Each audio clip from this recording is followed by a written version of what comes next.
o anarquismo na Internacional. Se procurarmos, não as origens filosóficas do ideal anarquista, nem a filiação do sentimento libertário nas revoltas e aspirações populares do passado, porque isso perde-se vagamente na noite dos tempos, mas sim o aparecimento de um movimento anarquista definido, do anarquismo operário com todas as características essenciais que tem hoje. Vamos encontrá-lo como expressão do movimento operário, vamos encontrá-lo sindicalista, antes do termo, no seio da Internacional e das associações internacionais de que Bakunin foi o principal inspirador, fundindo e vivificando as ideias marxistas com o pensamento de Proudhon e dos socialistas franceses. Para verificar este acerto, basta ler os escritos daquela época, como, por exemplo, os 4 límpidos artigos publicados por Bakunin, em meados de 1869, na Égalité de Genebra, e ainda recentemente reunidos em folheto pela Vie Ouvrière, sob o seu título original, A Política da Internacional.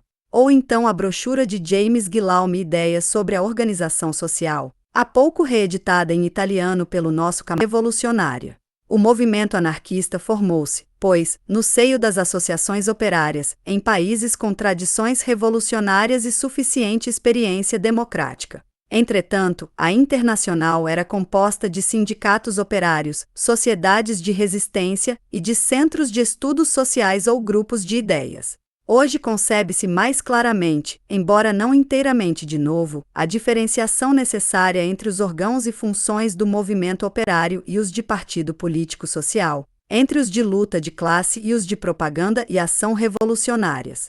Anarquismo e sindicalismo.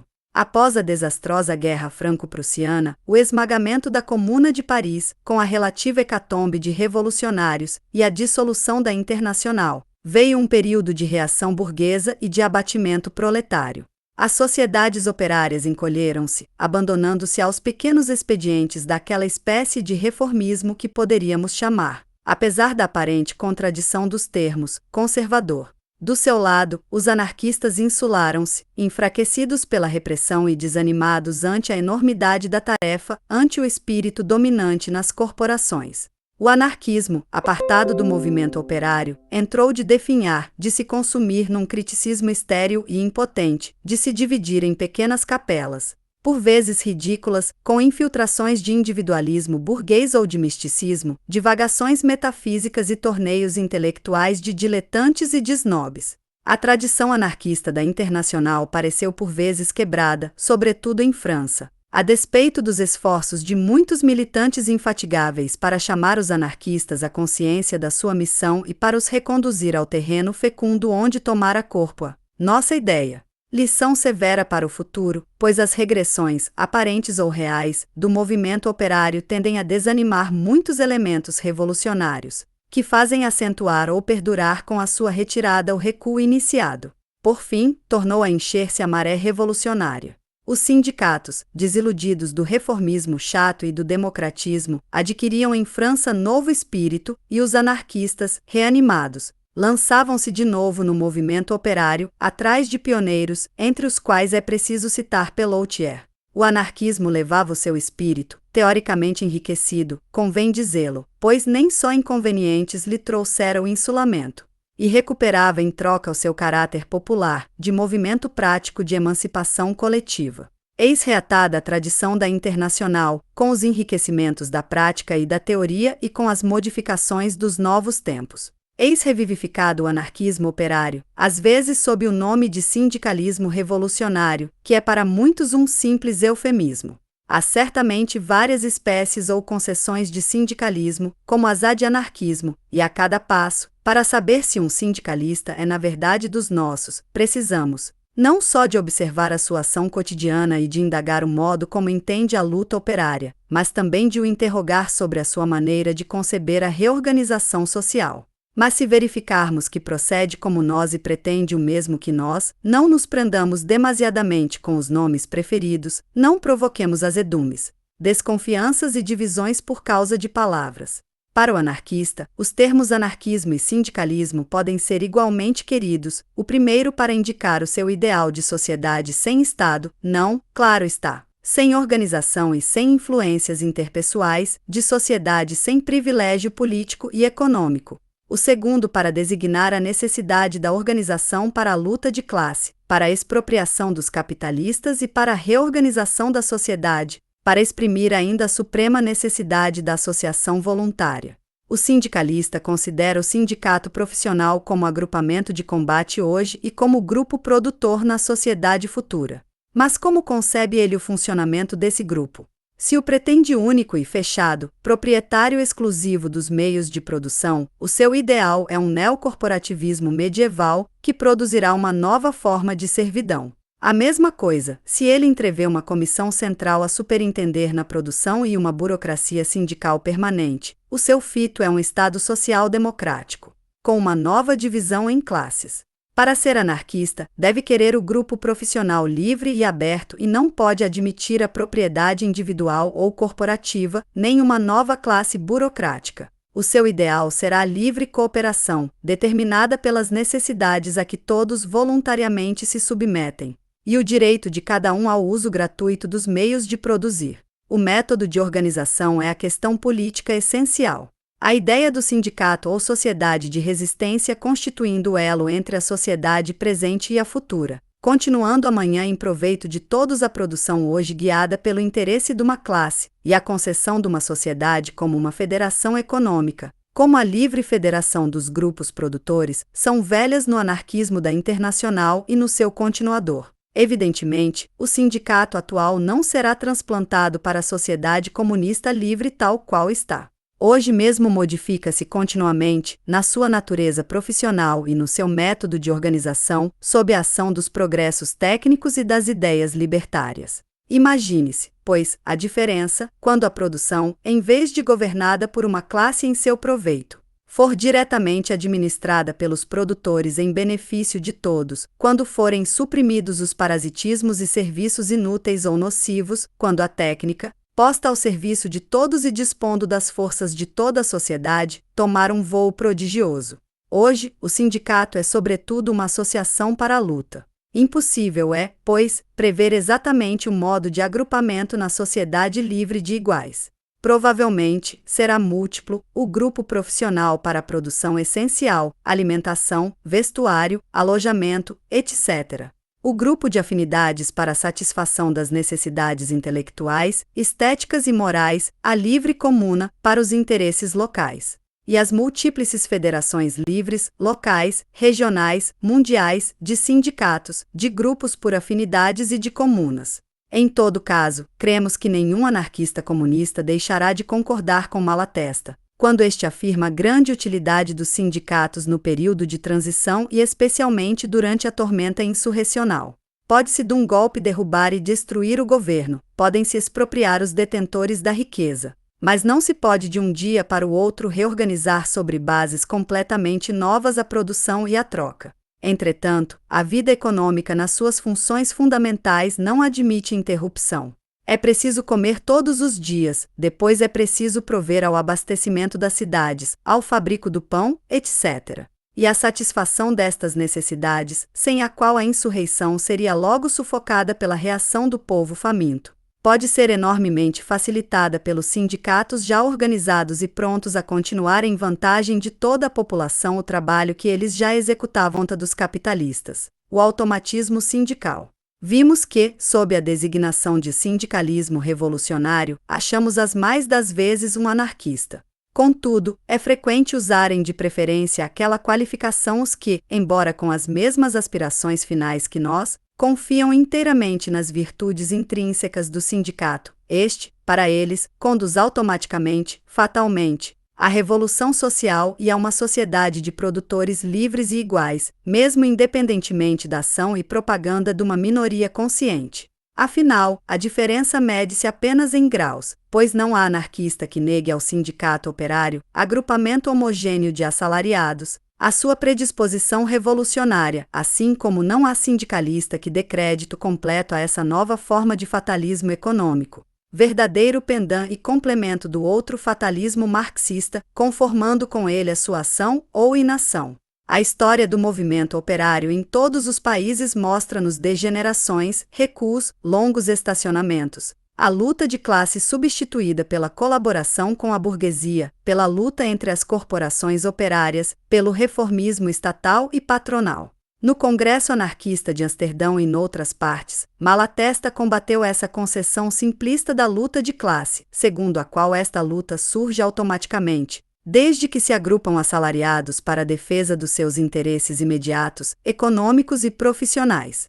Ora, entre os trabalhadores, tomados individualmente, e entre as corporações de ofício ou categorias, há miudados conflitos e rivalidades de interesse, como, por exemplo, quando uma corporação reclama a construção de couraçados ou de arsenais, caso recente, em Itália, ou quando outra pede uma taxa aduaneira protetora, nociva para o povo em geral ou para outras categorias de operários. Dizer que a luta de classe não nasce automática e fatalmente nas organizações corporativas não é negá-la, nem disso pode ser acusado Malatesta, que é um dos mais lídimos representantes do anarquismo operário, de luta de classe, poderíamos chamar-lhe, e que sempre propugnou a ação direta, enérgica e solidária dos trabalhadores contra a classe burguesa.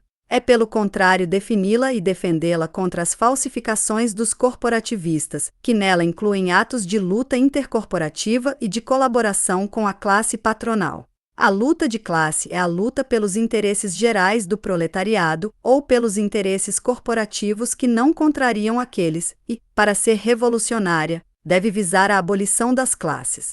E, infelizmente, não é só o parlamentarismo, o pseudo-socialismo parlamentar, que conduz à colaboração de classes e à negação da luta de classe. O corporativismo, sem a ação consciente dos revolucionários, a cada passo aí vai ter. A liberdade de propaganda no sindicato. A demasiada confiança no automatismo revolucionário do sindicato pode levar a dois erros: a descurar a propaganda revolucionária, a considerar inútil e até nociva ou incômoda a ação das minorias libertárias no sindicato, e a julgar de pouca monta a questão do funcionalismo sindical retribuído e permanente.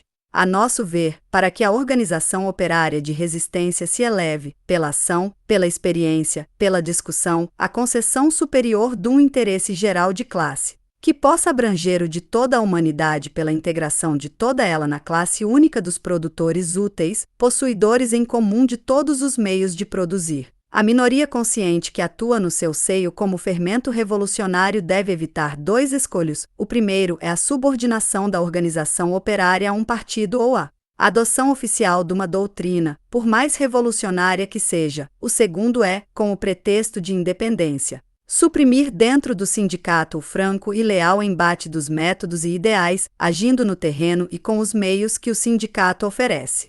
Desde que os operários, convencidos da inutilidade ou insuficiência da ação em meios mutualistas, cooperativos, eleitorais e parlamentares, assim como do mal da inércia, se decidem a lutar contra a exploração capitalista, só podem constituir uma verdadeira força se unem sobre o terreno dos seus interesses comuns, fora dos partidos e escolas doutrinais. A violação deste princípio de organização econômica traz à dispersão de forças ou dá-nos uma ficção, perigosa para o próprio ideal apregoado na tabuleta. As ideias de uma minoria artificialmente atribuídas à maioria inconsciente. Mas a independência ante os partidos e escolas, a autoadministração da organização operária, não implica a expulsão do seio do sindicato dos ideais e das inevitáveis reações deste sobre a ação sindical. O sindicato não toma parte oficial em manifestações partidárias, não exerce funções que lhe não são próprias, age com os seus meios e no seu campo, mas nada mais. Unir forças não é nivelar tendências, nem abdicar de opiniões. Pelo contrário, a alma da união está na tolerância e no respeito mútuo das opiniões, assim como a alma do movimento operário é a livre expansão das ideias, procurando conquistar não os estatutos e as declarações oficiais, mas o espírito dos associados e das massas, para se traduzir espontaneamente em factos. O funcionalismo sindical. A questão do funcionalismo sindical não está posta em Portugal. Por um lado, não há funcionários pagos permanentes, e por outro, a inconsciência e a desorganização da massa exigem a iniciativa e a dedicação dos militantes. Convém, porém, estarmos prevenidos contra o perigo de uma burocracia sindical que contrariasse o fim do sindicalismo revolucionário e do anarquismo. Os funcionários permanentes, obrigados a um equilíbrio entre as várias tendências, paralisados pelas responsabilidades da sua situação, são levados a descuidar, em seguida a dificultar e finalmente atrair a propaganda e ação revolucionárias, tendendo para se encerrar nas tarefas administrativas e estreitamente corporativas. E como, em geral, adquiriram influência e prestígio entre os sindicalizados, estes seguem a miúde os seus pastores, quase sempre sem perceber a mudança. Tanto mais facilmente, quanto mais se houverem acostumado a deixar aos seus funcionários e militantes o cuidado da ação e da iniciativa.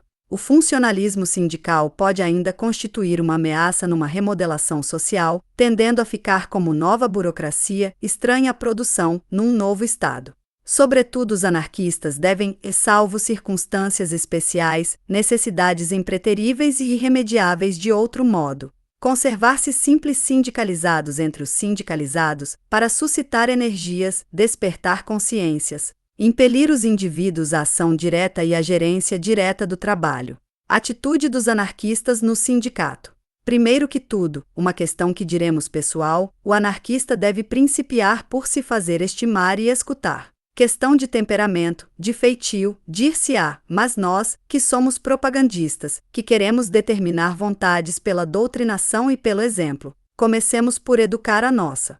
Componhamos para nós uma filosofia essencialmente anarquista, baseada em 3 princípios: a dúvida, derivada da inexistência de uma certeza absoluta e porta aberta a novas verdades, a modificações nas ideias próprias, a tolerância, filha dessa dúvida e da necessidade do respeito alheio às nossas convicções, a ação, suprema necessidade da vida e único modo de verificar hipóteses e descobrir verdades. A dúvida e a tolerância, sem a ação, seriam o ceticismo doentio e desfibrador, o negativismo estéril e impotente, ou a subserviência mole e apática. E agir sem um plano, modificável embora pela experiência, ou, por outro lado, segundo uma fé cega e intolerante. Seria andar às cabeçadas e correr ao encontro dos maiores desastres.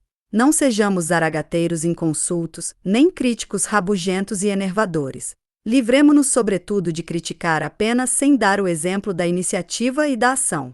Nos atos e movimentos que só muito moderadamente nos agradem, sejamos nós os mais ativos e dedicados, depois de termos francamente exprimido a nossa opinião, e trabalhando em todo caso na parte mais harmônica com as nossas convicções e no sentido por elas determinado. Não descoroçoemos, não estorvemos a ação, sob pretexto de crítica, porque, se o fizéssemos, não só perderíamos nós o crédito em breve, mas faríamos perder aos outros o benefício da experiência. Nos conflitos e dissensões entre operários, digamos nós a palavra de tolerância e de concórdia, paz entre nós, guerra aos senhores, como se canta na Internacional. Os anarquistas não vêm para desunir, mas para unir. Nós não temos interesses pessoais nem de partido a salvaguardar, não disputamos o domínio, como os políticos, para os quais, aliás, a própria cordialidade serve de instrumento nessa disputa. A nossa cordialidade não aspira à presidência da República, mas a servir o nosso ideal e a promover entre os oprimidos e explorados uma união moral que, a falta de uma identidade de ideias e aspirações, seja a primeira base da luta solidária contra os amós para a emancipação comum.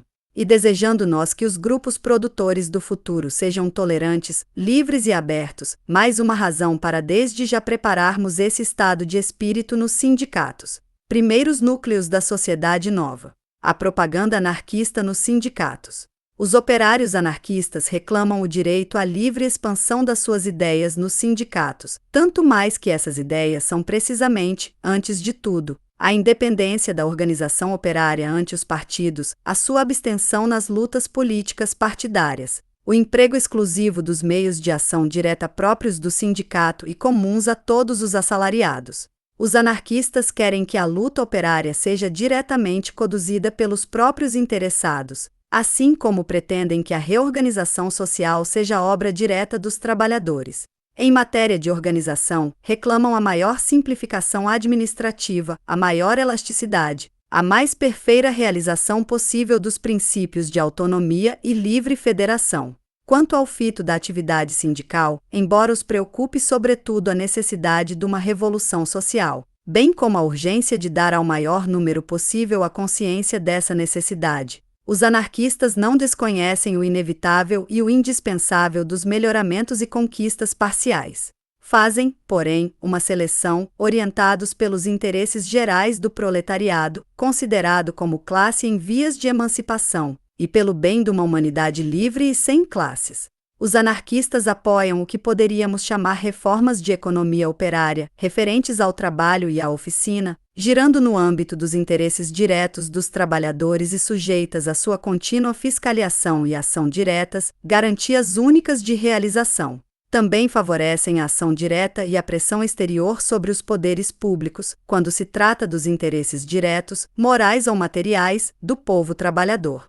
Mas há uma classe de reformas, a cuja conquista, independentemente dos métodos de ação, o operariado não deve dedicar às suas forças organizadas. Nem os anarquistas podem associar-se. São as reformas de economia burguesa, fomento, intensificação da indústria nacional, protecionismo ou livre câmbio, reformas orçamentais, etc., as quais conduzem à colaboração com a burguesia, dividem o proletariado em categorias rivais, dispersas pelos diferentes partidos políticos, franca ou disfarçadamente burgueses, e são para estes o melhor engodo destinado a atrair os trabalhadores ingênuos. As reformas econômicas burguesas.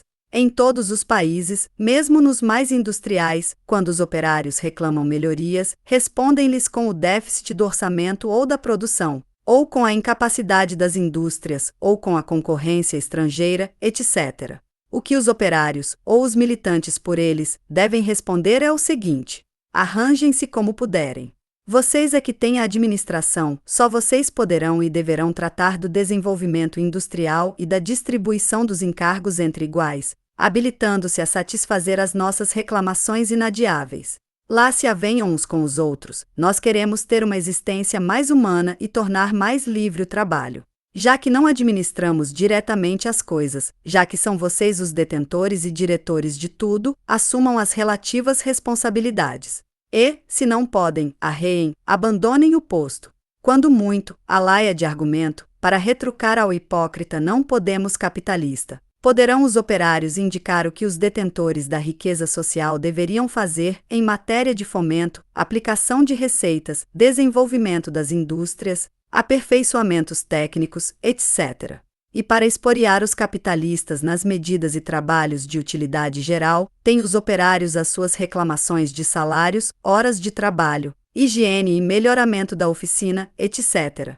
Essas conquistas, quando restringidas a um grupo ou a poucos grupos de trabalhadores, são recuperadas pelos patrões sobre a massa produtora e consumidora. Mas se elas se generalizam, se a todo o operariado se estende um movimento de reivindicações, as repercussões encontram forte resistência, tendem a provocar novas exigências operárias, e os patrões e governantes tratarão de as evitar, refazendo-se de outro modo, repartindo entre si os encargos de maneira diversa, aumentando a produção, barateando os produtos por meio de novos processos técnicos, etc.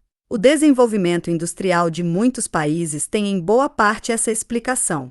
Mais uma razão para a generalização da organização e movimento operários.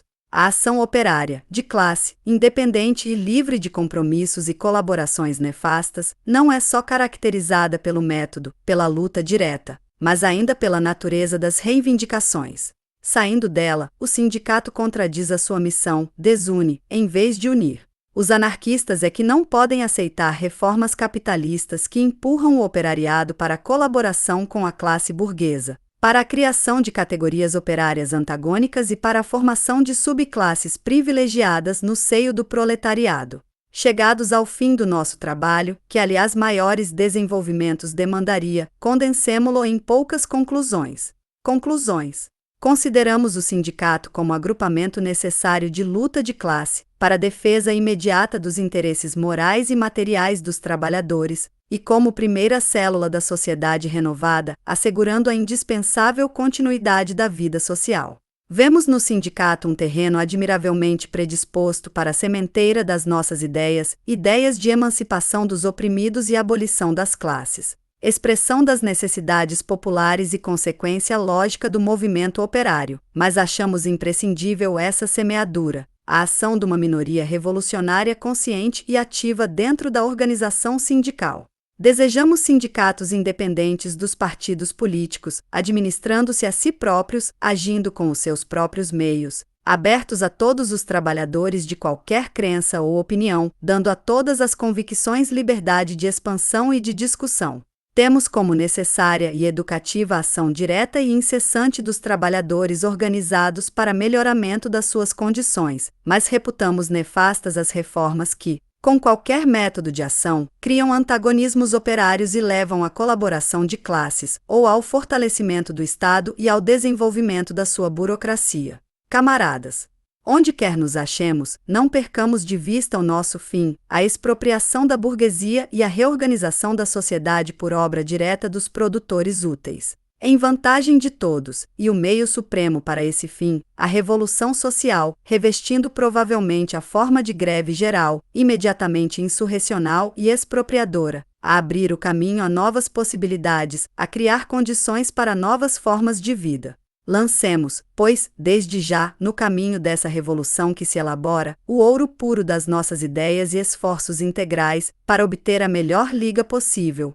suscetível de se purificar em breve com novas adições. 2, 3 e 4 de junho de 1914.